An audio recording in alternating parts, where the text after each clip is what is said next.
podríamos decirles que abrieran el libro allá en el estudio de Romanos, pero no, eso lo vamos a ver dentro de unos 3 meses, al paso que vamos, dentro de unos 3 meses, así que para los 3 meses pues ya se olvidó y ya de hermano va a refrescar nuestras mentes sobre el mismo, Romanos en su capítulo 8.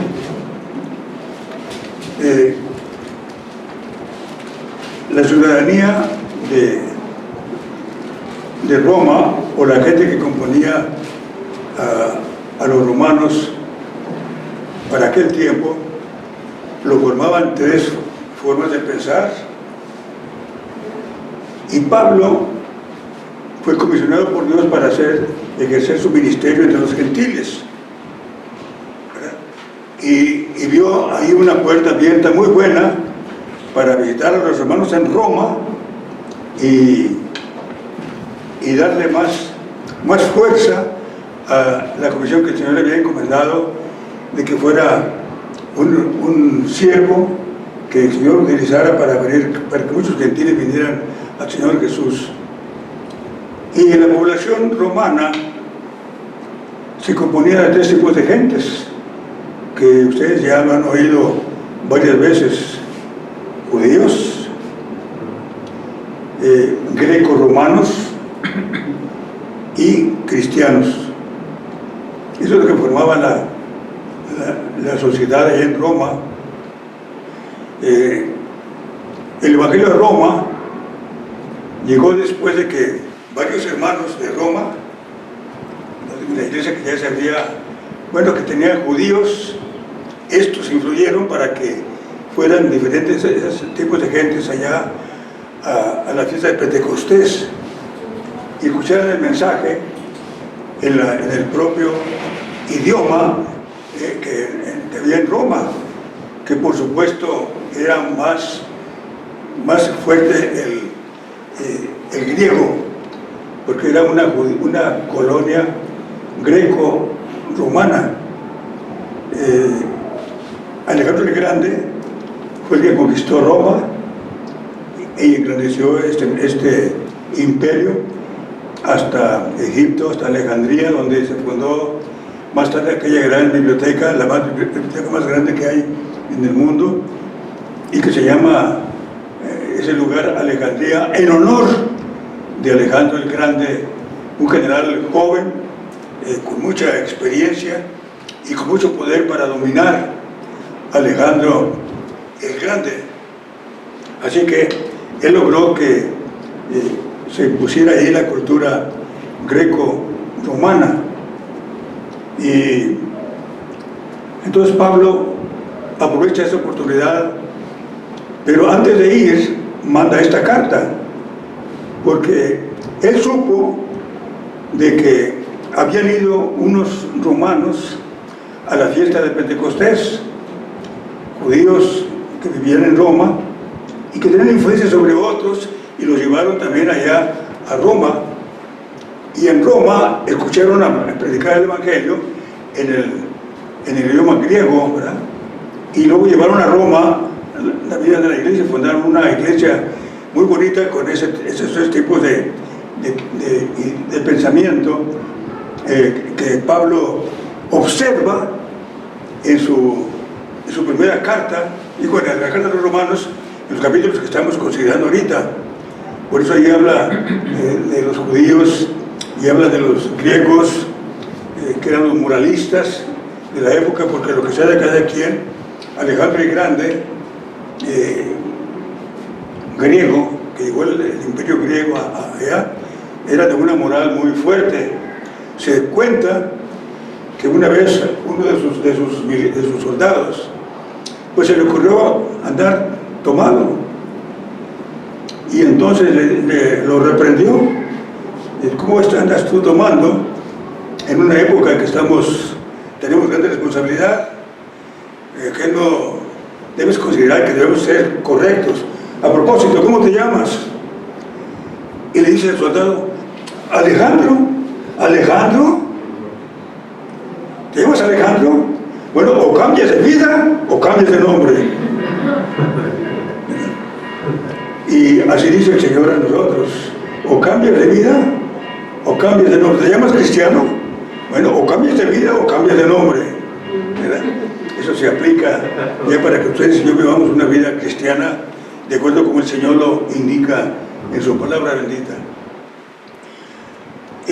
Así que esa es la situación de la Carta de los Romanos, una iglesia mixta que tenía esos tres tipos de gentes, y Pablo les dedica un espacio a los gentiles y les dedica un espacio a los grecos romanos, y luego les dedica un espacio a los judíos en ese capítulo, los capítulos del 1 al 3, que ya hemos considerado, ¿verdad? Por supuesto. Ahora, los judíos, en lo que se refiere a los judíos que vivían en Roma, les gustó mucho cuando recibieron de esa iglesia, supo Pablo cuando fue a visitar Corinto. Y Corinto era una ciudad empecatada hasta la pared de enfrente. Al pecado le llamaban corintizar. Pecar era corintizar, porque abundaba el pecado. Y Pablo inclusive se sintió muy triste por estar en una ciudad tan difícil, con una moral muy baja. Y el Señor le dice a Pablo: Pablo, no temas, habla y no calles, porque yo tengo a mucha gente en esa ciudad. Y eso le hizo a él seguir allí en Corinto, a pesar del tipo de gente que había en ese lugar. Y como no quería causar una mala impresión a los cristianos de ese lugar, pues no admitió que le dieran un sueldo, una ayuda. Mejor dependió de otras iglesias para su trabajo, y principalmente haciendo tiendas. Era experto en hacer tiendas de campaña, y ahí se encontró con una pareja a que él quiso evangelizar, y entonces ellos le platicaron de Roma, y le platicaron de la fe que allá había, y la fe que ellos tenían también, de acuerdo con como lo habían aprendido allá en el Pentecostés. Por eso, al conocer de esa oportunidad, les escribió esta carta, que les gustó mucho, especialmente a los judíos cristianos, porque había muchos judíos incrédulos, pero también había judíos cristianos.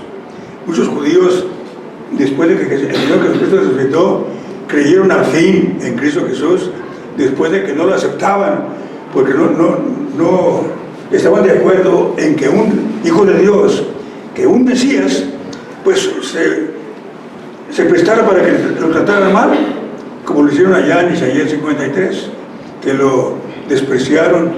¿Y quién ha creído nuestro anuncio?, dice Isaías, y sobre aquel se ha manifestado el brazo de Jehová, y subirá con renuevo delante de él, y como raíz de tierra seca, no hay parecer en él, ni hermosura para que le deseemos, mas inatractivo para que le deseemos. Es lo que dice ahí el profeta Isaías. El caso es que con los cristianos judíos les gustó mucho esta carta. Dicen: oye, qué carta tan sabrosa, qué hermoso ambiente produce la carta de los romanos. Y le decían ellos, es como si estuviera uno dentro del santuario, del tabernáculo de reunión. Ustedes saben que el tabernáculo de reunión era una carpa grande en donde había lugar para el lugar santo a su vez, y el lugar para los judíos pudieron hacer los sacrificios, en fin. Y les gustaba mucho que llegara el tiempo en que ellos se reunían allí en el tabernáculo, se sentían felices, y cuando leyeron la carta a los hermanos dijeron: oye, qué preciosa carta, es como si estuviéramos en el tabernáculo de reunión, sentimos la misma presencia de Dios. Pero más hermoso que todo esto es el capítulo 8, porque cuando leemos el capítulo 8 es como si llegáramos al mismo lugar santísimo, porque les pareció un capítulo muy hermoso, digno para considerarse.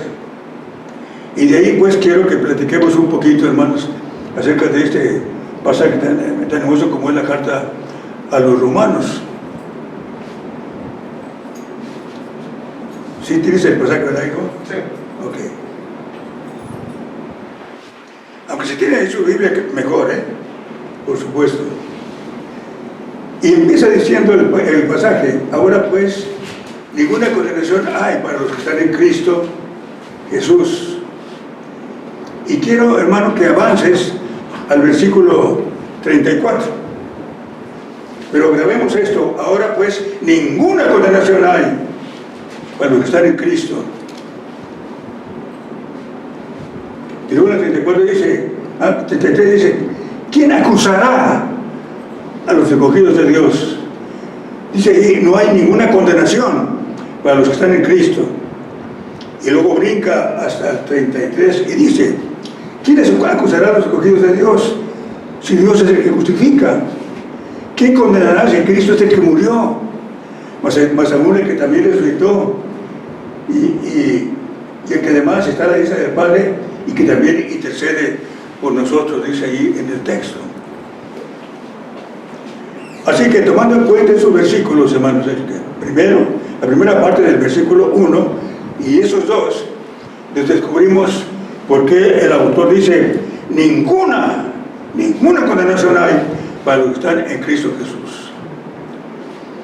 Y esto resalta más, hermanos, cuando nos vamos un poquito al capítulo 7, no está escrito aquí, pero vayan ustedes allá al capítulo 7 de la carta a los Romanos.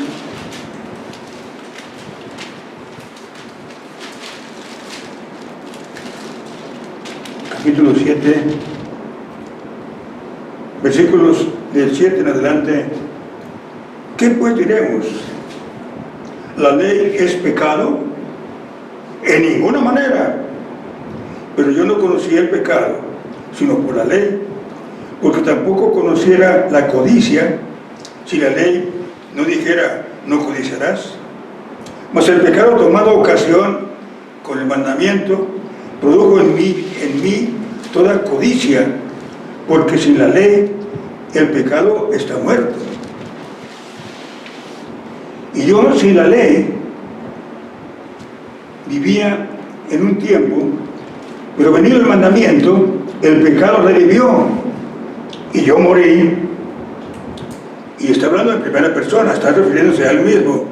Y dice: y hallé que el mismo mandamiento que era para mí vida, a mí me resultó para muerte. Porque el pecado, tomando ocasión por el mandamiento, me engañó y por él me mató. De manera que la ley a la verdad es santa, y el mandamiento santo, justo y bueno.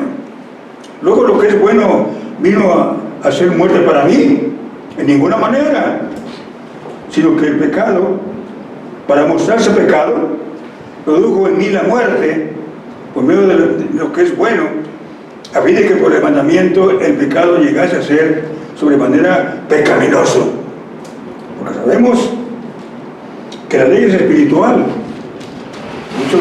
mas yo soy carnal, vendido al pecado, porque lo que hago no lo entiendo, porque no hago lo que yo quiero, sino lo que aborrezco, eso hago.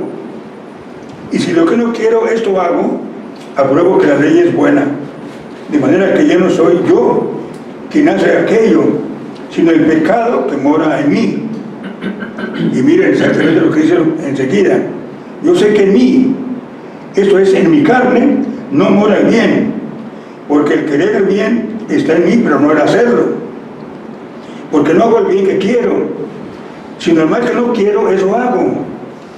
Y si hago lo que no quiero, ya no lo hago yo, sino el pecado que mora en mí. Así que, queriendo yo hacer el bien, hallo esta ley, que el mal está en mí. Porque según el hombre interior me deleito en la ley de Dios, pero veo otra ley en mis miembros, que se revela contra la ley de mi mente, y que lleva cautivo la ley del pecado que está en mis miembros. Y miren lo que dice: miserable de mí, ¿quién me librará de este cuerpo de muerte? Y agrega: gracias doy a Dios por Jesucristo, Señor nuestro. Así que yo mismo con la mente sigo la ley de Dios, mas con la carne a la ley del pecado. Conozco mucha Biblia. Pablo era un maestro de la Biblia, Pablo iba para un sacerdote que volaba, era principal entre los judíos. Y entonces él, por eso dice esto, mas en la carne vivo a la ley del pecado, porque estamos muy prontos para obedecer, sí, cantamos muy a gusto, pero a la hora de andar en el mundo influye en nosotros, y aunque no queramos, ya estamos ahí caídos. ¿No les pasa eso? No les dé pena, al cabo, a todos nos sucede la misma cosa. Sin embargo, Pablo dice, mas doy gracias a Dios por Jesucristo, ¿verdad? Y luego en el versículo 8 dice, ahora pues ninguna condenación hay para los que están en Cristo Jesús. Luego viene algo ahí que vamos a ver más adelante, pero luego ya vamos a los versículos 31, 33 y 34 que Pablo escribió, y dice, ¿quién acusará a los ungidos de Dios? Dios es el que justifica. El diablo es muy bueno para acusar, ¿saben que también el diablo es un acusador? Él siempre está recordándonos y nos dice cuando estamos cantando, estamos leyendo la Biblia o algo así, ¿a poco no te acuerdas lo que hiciste en la semana? ¿No te da vergüenza que a pesar de cómo te portaste en la semana, aquí estás muy santurrón? Y es acusador, está siempre acusando. Pero a ti y a mí nos ampara esta ley. Dios es el que justifica, y quiere decir que Él perdona y nos trata como si nunca hubiéramos pecado. Esa es la palabra justificación, es perdón y luego trato de la gente como si nunca hubieran pecado. Y Dios es el que da la última palabra, dice, tú eres justo, así que no hay nadie capaz de acusarnos. Si el diablo no, menos unos y otros podemos acusarnos, ¿verdad? Porque por lo cual eres inacusable hombre cualquiera que juzgas. Y miro a la hermana Yolita, porque ella fue la que se lo aprendió luego, y lo practicamos aquí, ella y yo, ¿verdad? Porque estamos acusando a alguien y nos estamos acusando 3 veces más fuerte nosotros. Por eso el Señor dijo, quita la viga de tu ojo y entonces tratarás de echar la paja del ojo de tu hermano. Porque ya cuando estamos juzgando es porque hay una bigota aquí en nuestro ojo. Hay que quitarla para poder ayudar a nuestro hermano en aquella paja que le entró. Así que no hay condenación porque Dios es el que justifica. Pero luego viene a nuestra mente aquel versículo que dice, por cuanto todos pecaron y están destituidos de la gloria de Dios. No hay justo ninguno, no hay quien entienda, no hay quien busque a Dios. Dice los Salmos 14 y 53, que es el mismo salmo, se repite en diferentes circunstancias, pero nos trae a la memoria que la paga del pecado es muerte. Así que está la muerte de por medio. Pero entonces dice más adelante, ¿quién es el que condenará? Si Cristo es el que murió. Él pagó el precio del pecado nuestro. Cristo es el que murió por nosotros. Y eso es lo que acabamos de cantar en los himnos, ¿verdad? Lo que el Señor Jesucristo hizo en nuestro favor. Y luego sigue diciendo más. No lo deja ahí como que Cristo fue el que pagó el precio, sino que dice, el Cristo es el que murió, más aún el que también resucitó, porque no se quedó en la tumba, menos en la cruz, sino que fue levantado de la tumba, resucitó, dice el pasaje, y sigue diciendo, el que además está a la diestra de Dios. Así que resucitó, estuvo un tiempo aquí con nosotros para confirmarnos la fe a los discípulos en aquel tiempo, pero luego ascendió a los cielos y ya está a la diestra del Padre. ¿Y qué está haciendo? Intercediendo por ti y por mí. Que además intercede por nosotros dice el texto, y luego ya pasa a otra enseñanza, pero por lo menos, hermanos, y ahí voy a seguir, hermanos, así que no te preocupes. Es una bendición estar en Cristo, porque no hay condenación. No tenemos que avergonzarnos ni temer a la condenación, porque estamos en comunión con el Señor. Y si alguno hubiere pecado, abogado tenemos para con el Padre, Jesucristo el justo, el cual es la propiciación por nuestros pecados, y no solamente por los nuestros, sino también por los de todo el mundo. Y un día predicaba yo, hermano, en una de nuestras misiones sobre esto, y una hermana me interrumpe y dice, no, hermano, no predique así, porque si de por sí, mire cómo nos portamos. Cuando se ve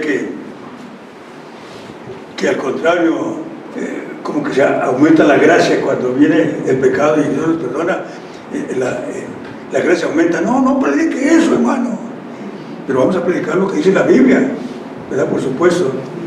Así que no hay condenación, hermanos, para los que están en Cristo Jesús. Dios se justifica, Cristo pagó el precio, y no solamente lo pagó, sino que murió, resucitó, ascendió, y está a la diestra del Padre e intercede por nosotros. Y es lo que dice Juan: si alguno hubiere pecado, abogado tenemos para con el Padre, a Jesucristo el justo. Así que no hay condenación.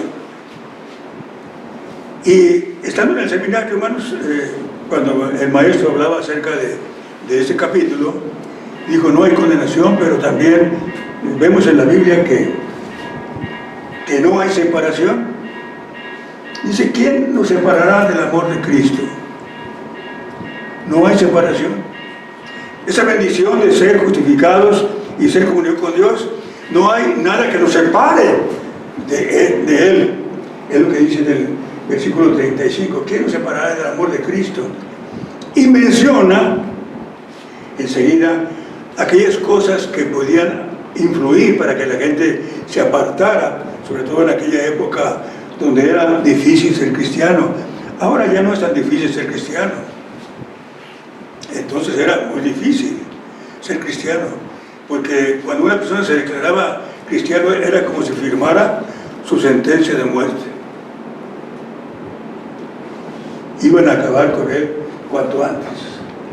Y murieron muchos allá en el circo romano, comidos por las fieras, porque había tribulación, había problemas serios. Y dice Pablo, ni la tribulación, ¿quiere separar del amor de Cristo? Tribulación, angustia, que es el resultado de la tribulación, la tristeza que embarga, la persecución, que también era lo que había en aquel tiempo, una persecución tremenda contra los cristianos, que tenían que esconderse, se reunían en las catacumbas, y ahí se reunían los cristianos porque no podían tener reunión como ustedes y yo aquí la tenemos sin ningún problema.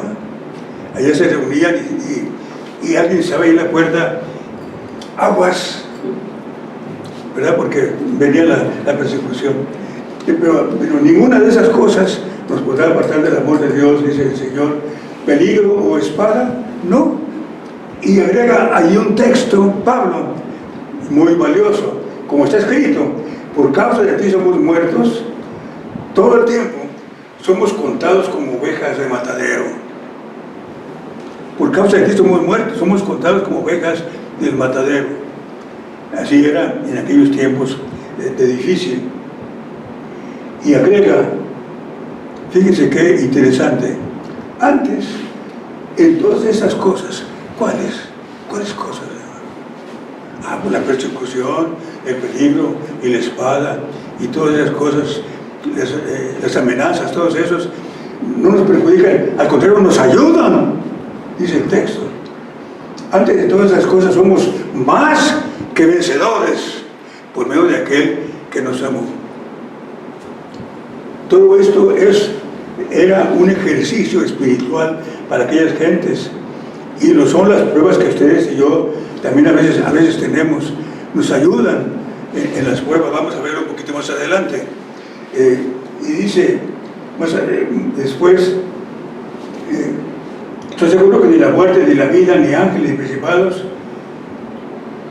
somos más que vencedores, por lo cual estoy seguro que ni la muerte, ni la vida, ni ángeles, ni principados, ni potestades, ni lo presente, ni lo porvenir, ni lo alto, ni lo profundo, ni ninguna otra cosa creada nos podrá separar del amor de Dios en Cristo Jesús, Señor nuestro. Así que las pruebas que vienen por causa de nuestra fe en el Señor Jesucristo son una bendición, un ejercicio, hermanos, para que crezcamos más y más en la vida cristiana. Cualquier padecimiento que tú tengas, dale gracias al Señor, porque es una oportunidad para que tú dobles tus rodillas y digas: Señor, aquí estoy, ayúdame. Y la ayuda del Señor viene de inmediato, ¿verdad? Porque es nuestro amparo y fortaleza y nuestro pronto auxilio, cada cuando en las tribulaciones, dice el salmista, ¿no? Muy bien. Entonces no hay ninguna de estas cosas, no hay separación y tampoco hay condenación. Pero ahora nos vamos al versículo 28, hermano. 28. Y entonces el hermano maestro dijo: así que no hay ni condenación ni separación. Pero yo dije: yo voy a escarbarle un poquito más al pasaje para ver qué tanto más no hay. Y descubrí dos cosas más. Y aquí está una de ellas. Sabemos que los que aman a Dios, todas las cosas les ayudan para bien. Esto es, conforme a su propósito son llamados. Así que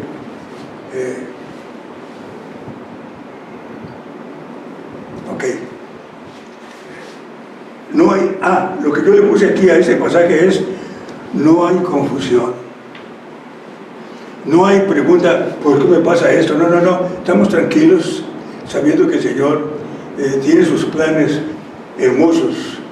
Así que dice: no hay confusión, ¿verdad?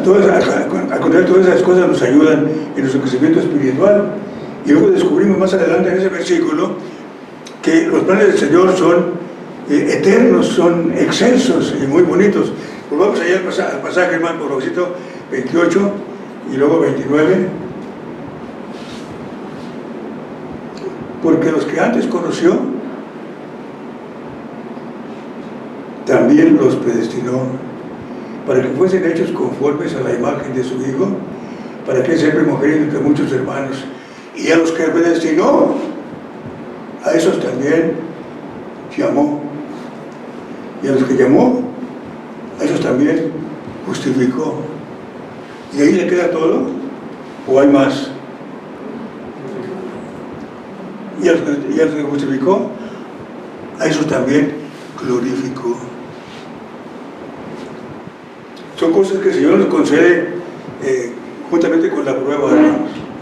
Y nos demuestra que Dios, los planes del Señor son perfectos y comprenden muchas cosas.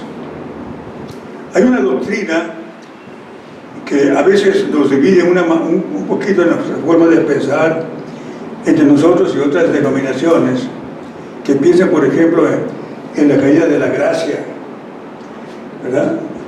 Y que enseñan eso, que una persona puede pecar y caer de la gracia. Y esa manera de pensar a veces nos divide en nuestra forma de pensar. Pero ahí el pasaje es muy claro: a los que antes conoció, antes de predestinar, porque esa es la doctrina medio difícil, la predestinación es medio difícil de explicar, pues antes de eso vino el conocimiento. A los que antes conoció. ¿Y desde cuándo nos conoció? Según leemos y notamos en la palabra de Dios, ¿desde cuándo nos conoció el Señor? Nada menos que desde antes de la fundación del mundo. Ya formábamos parte de los planes del Señor, ¿verdad? Antes de la fundación del mundo. Y eso que conoció, los predestinó. Y no hay problema en la palabra predestinar, porque no es más que preparar el destino de antemano. Predestinar, el destino, prepararlo. ¿verdad? Ya el Señor ya sabía quiénes van a ir al infierno y quiénes no. El Señor ya lo sabe. Y como Pablo, y ustedes y yo no sabemos cuándo, pues nuestro deber es discipularnos y luego discipular a otros para alcanzar a los que ya están predestinados a ser un día salvos. Eso es lo que podemos aprender de la palabra del Señor, ¿verdad? Así que los planes del Señor son eternos. Nos conoció, nos predestinó, y luego de la predestinación que viene, nos llamó un día. Yo ya les he predicado el testimonio, no lo voy a repetir, pero fue cuando el Señor me llamó para ser salvo en la primavera del 51. Fue cuando el Señor vino a mi corazón y cambió mi vida. Y yo creo que cada quien tiene esa fecha en la que el Señor nos llamó. Así que conoció, predestinó y llamó de alguna manera, en un culto, una práctica personal, en fin, pero Dios tiene un día cuando tuvimos la experiencia personal con Cristo, y si no hay esa experiencia, pues búscala, hermano. Dile: Señor, yo no puedo decir que yo tengo esta experiencia contigo, pero dame esa seguridad, y el Señor la da cuando se la pedimos, para que podamos decir: en tal fecha yo recibí al Señor en mi corazón, ¿verdad? Así que los conoció, los predestinó, los llamó y luego los justificó, y en sus planes eternos los glorificó, porque ahí está, dice Pablo en Efesios capítulo 2, que vivimos en lugares celestiales en Cristo Jesús cuando lo hemos recibido en nuestro corazón. Aquí mismo estamos ahorita disfrutando de lo que vamos a ver mucho allá en el cielo. Aquí lo estamos viviendo en este rato en comunión con el Señor. Así que no hay condenación, no hay separación y no hay confusión. Ahora vamos al principio, hermano, de nuestro pasaje, hermano Omar. Ahí es donde Pablo dice: ahora pues ninguna condenación hay para los que están en Cristo Jesús. Y luego empieza ahí un tema: los que no andan conforme a la carne, los que no andan conforme a la carne, conste, sino conforme al Espíritu. Porque la ley del Espíritu de vida en Cristo Jesús me ha librado de la ley del pecado y de la muerte. Porque lo que era imposible para la ley, por cuanto era débil por la carne, Dios, enviando a su Hijo en semejanza de carne del pecado, y a causa del pecado, condenó al pecado en la carne, para que la justicia de la ley se cumpliese en nosotros, que no andamos conforme a la carne, sino conforme al Espíritu. Porque los que son de la carne piensan en las cosas de la carne, pero los que son del Espíritu, en las cosas del Espíritu. Porque el ocuparse de la carne es muerte, pero el ocuparse del Espíritu es vida y paz. Por cuanto los designios de la carne son enemistad contra Dios, porque no se sujetan a la ley de Dios y tampoco pueden. Fíjense qué hermoso hasta ahí, hermanos. Ahí se habla de la lucha que tenemos. Y cualquiera pues se asustaría cuando lee esa parte que acabamos de ver. Se habla ahí de la carne y del espíritu y de la lucha, y ahí es cuando recordamos lo que Pablo dice: no hago el bien que quiero, sino el mal que no quiero, eso es lo que yo hago. Todos nos asustamos. Y Pablo, para quitar ese susto que pudiera hacer producir en aquellas gentes, dice: mas vosotros no estáis en la carne, sino del Espíritu, si es que el Espíritu de Dios está en vosotros. Y si alguno no tiene el Espíritu de Cristo, el tal no es de él. Mas vosotros no estáis en la carne, sino del Espíritu. Y luego ya ahí nos dice la victoria que logramos cuando sabemos que Cristo Jesús está dentro de nosotros, a pesar de que tenemos lucha contra la carne. La carne es ya se ha dicho aquí muchas veces, se habla de la debilidad y de la tendencia de darle gusto a la carne en la vida, Y las cosas del Espíritu, por supuesto, son las cosas altas. Y Pablo dice, vosotros no estáis en la carne, sino en el Espíritu. Y agrega, si es que el Espíritu de Dios mora en vosotros. Y entonces nos dice que el secreto de todo esto está en que cuando hemos recibido a Cristo, recibimos al Espíritu Santo. Cuando llegamos a tener la experiencia con el Señor Jesús, el Espíritu de Dios vive en nosotros. Y ya sé, para mí, para comprenderlo, para explicarlo en una forma muy sencilla, que yo he utilizado, por ejemplo, si ustedes ven al automóvil del Hermanos en Morón, ahí en el estadio de fútbol, no vamos a decir, mira cómo le gusta el fútbol al carro del que lo maneja, ¿verdad? Por eso no sale de aquí, porque el que lo maneja lo lleva al carro. Pero el Espíritu de Dios es el que nos guía, ¿no? Tampoco les estoy diciendo a ustedes que no nos va a llevar a ver un partido de fútbol, no propiamente eso, ¿verdad? Pero sencillamente no nos va a llevar a donde no se agrada al Señor. Es nuestro guía, es el chofer de nuestro interior y es el que nos levanta. Y eso es lo que podemos notar en los versículos siguientes. Nosotros dice el Espíritu de aquel que levantó de los muertos a Jesús mora en vosotros. El que levantó de los muertos a Cristo Jesús vivirá también vuestros cuerpos mortales por el Espíritu que mora en vosotros. Así que hermanos, tenemos solo uno a la carne para que vivamos conforme a la carne, porque si vivís conforme a la carne moriréis, mas si por el Espíritu hacéis morir las obras de la carne viviréis, porque todos los que son guiados por el Espíritu de Dios, estos son hijos de Dios. ¿Verdad? Por eso allá en Apocalipsis 3:20 encontramos aquel gran versículo que se ha puesto mucho a discusión, ¿verdad? Porque algunos predicadores dicen que no es propio para hablar de evangelismo, ese versículo que dice, he aquí, yo estoy a la puerta y llamo. Si alguno viene mi voz y abriere la puerta, entraré a él, cenaré con él y él conmigo. Y dicen que no es muy propio para hablar acerca de evangelismo, porque lo está diciendo a una iglesia. Pero la forma como lo está diciendo allí en el pasaje, se está refiriendo a cada uno de los que componen esa iglesia, porque dice, si alguno viene mi voz, no habla en plural, sino que habla en singular. Si alguno oyere mi voz, la voz de evangelización, y abriere la puerta, entraré a él, cenaré con él y él conmigo. Y con frecuencia hemos visto fotografías o pinturas de un señor, del Señor Jesús, que está tocando a la puerta del corazón.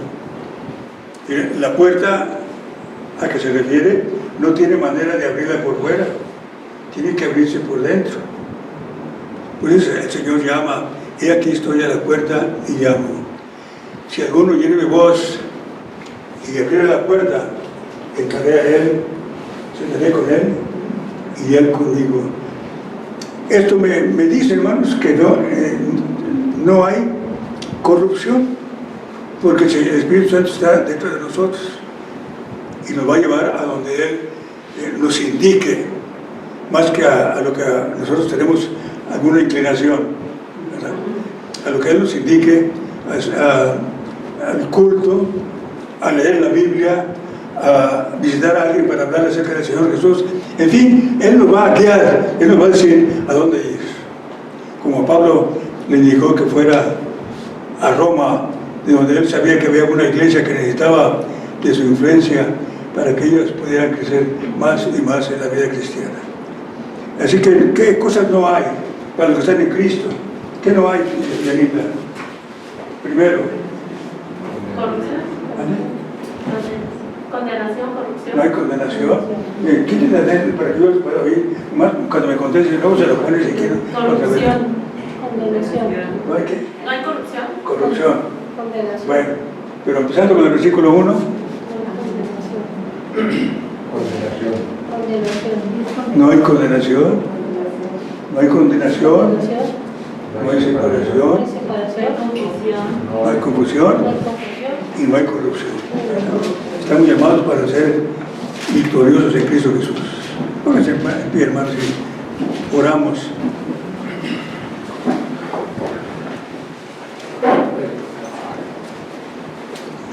Quiero en esta oración, Dani, guíanos en esta oración. Quiero oírte orar. Bájate tantito para que te oiga. Bendito Dios y Padre, Señor, gracias te damos una vez más por encontrarnos aquí reunidos, por poner en nuestro corazón el deseo de venir a escuchar tu palabra, Señor. Te agradecemos por la vida de nuestro pastor y por este bonito mensaje que nos dio. Guíanos a todos, Señor, este día para regresar conmigo a nuestras casas y quédate con nosotros. En el nombre de Cristo Jesús. Amén.